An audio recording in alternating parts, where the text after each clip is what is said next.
নতুন এক সূর্যোদয় হবে, স্পষ্ট ঘোষণা করতে চাই। আর যদি একটা গুলি চলে, হেফাজতে ইসলাম বাংলাদেশ ঘরে বসে থাকতে পারবে না। আমার সন্তানের লাশ নিয়ে আমরা কবরস্থানের দিকে যাব না।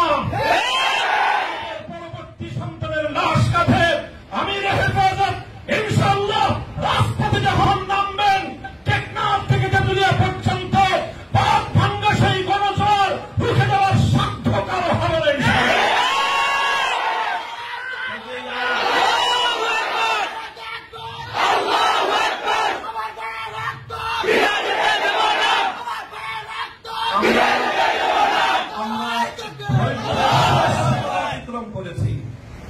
পরিস্থিতি এভাবেই যদি চলতে থাকে, আর যদি আমাদের দেশের জনগণের নিরাপত্তার দায়িত্বে নিয়োজিত আইন শৃঙ্খলা রক্ষাকারী বাহিনী বুলেট যদি আর বন্দুকের নল থেকে আরেকটি বুলেট ছুড়ে, তাহলে বাংলাদেশের পরবর্তী গণ অভ্যুত্থান অবশ্যম্ভাবী হবে।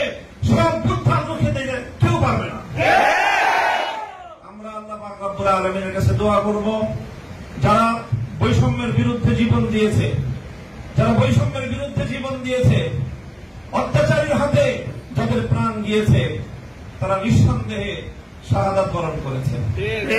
কাজেই সেই শহীদদের আত্মার মাগফিরাত শুধু নয়, বরং শহীদদের শাহাদাতের কবুল হওয়ার জন্য আমরা দোয়া করব আল্লাহর কাছে। এবং সেই শহীদদের উসিলায় আল্লাহ যেন আমাদের আগামী প্রজন্মকে এভাবে সকল বৈষম্য, জুলুম, অবিচার, অন্যায়ের বিরুদ্ধে রুখে দাঁড়াবার এক অদম্য সাহস যেন আল্লাহ পরবর্তী প্রজন্মের বুকে বুকে দান করেন, সেই দোয়া ইনশাআল্লাহ আমরা করব। ওয়া আখিরু দাওয়ানা আলহামদুলিল্লাহি রাব্বিল আলামিন।